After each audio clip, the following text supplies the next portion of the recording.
Assalamu alaikum. I am lecturer physics and this is my YouTube channel in which I am creating content related to physics majorly, and I will also create videos related to some book reviews or maybe cooking. But today I am going to show you some basic models of physics. Okay इस model में motion की कुछ types discuss हुई हुई हैं, जैसे कि circular motion, जिसमें नीडल्स जो हैं घड़ी की वो सर्कुलर मोशन परफॉर्म करती हैं। इसी तरह ये स्विंग है और स्विंग में टू एंड फ्रो मोशन होती है, ऑसिलेटरी मोशन भी हम इसको कहते हैं, और ये कॉम्बिनेशन होती है basically linear and circular motion का।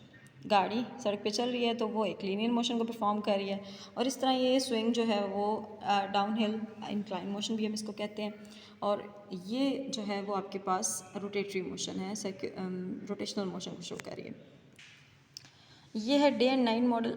ये इतना बेसिक है कि ये 10 क्लास के लेवल तक ही पढ़ाया जाता है, लेकिन मुझे ये चीज़ हमेशा से फैसिनेट करती थी कि हमें ऐसे लगता है कि जब हम बड़े हो रहे होते हैं तो हमें ऐसे लगता है कि जो सूरज है वो हमारी अर्थ के गिर्द रोटेट कर रहा है और हम फिक्स हैं, लेकिन ये फैक्ट आज हम लोगों को पता चल चुका है कि हम उसके गिर्द रोटेट कर रहे होते हैं। और ये बात अब कहने को बहुत सादा लगती है, लेकिन इसके पीछे बहुत लोगों की एफ़र्ट है।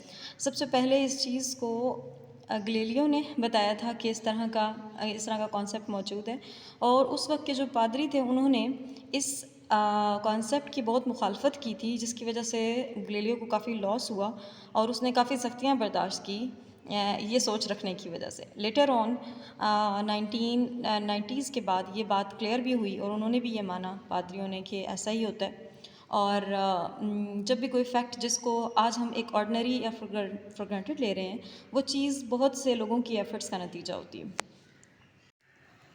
ओके, ये अर्थ ग्रेविटेशनल फोर्स है।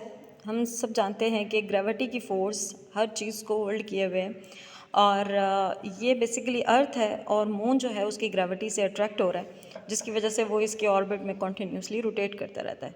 और ये रोटेशनल मोशन जो कि प्लैनेट्स सन के अबाउट परफॉर्म करते हैं, या जो मून है वो अपने अपने करस्पॉन्डिंग प्लैनेट्स के अराउंड परफॉर्म करते हैं, वो इस नेचर के ऑर्डर को मेंटेन कर रही है। तो इस gravitational force which is the basic force of the nature out of four is playing an important role to make an order in this universe. Okay, the next model is earthquake sensor.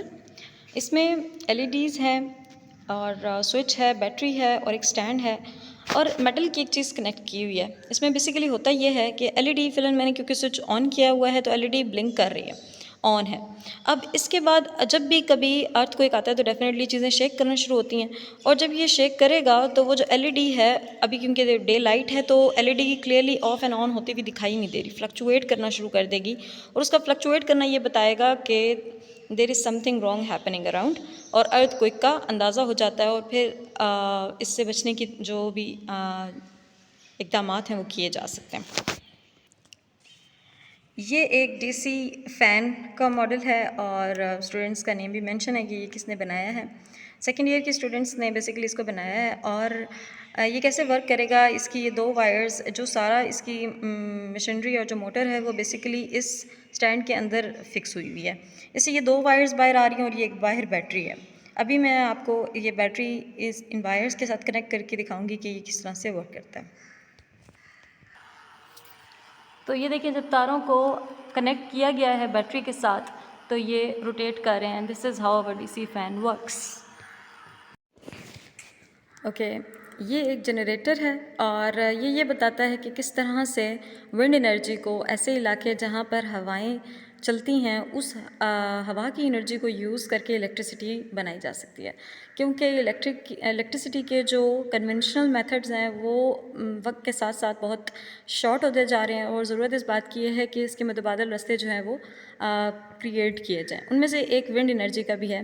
ये इतना popular नहीं है और इतना ज़्यादा use भी नहीं हो रहा, लेकिन ये एक पॉसिबल ऑप्शन है, और अभी मैं बताऊंगी कि किस तरह ये वायर्स जो बैटरी के साथ कनेक्ट होंगी तो इलेक्ट्रिसिटी प्रोड्यूस होगी विंड के ज़रिए, और आप क्लियरली एक LED को ऑन होते हुए भी देखेंगे।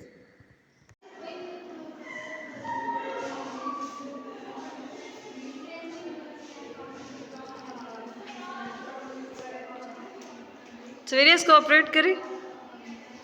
सब लोग करो।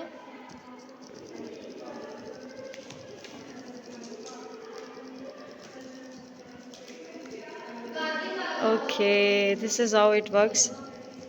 ये हमारी 4th ईयर ने बनाया भाई।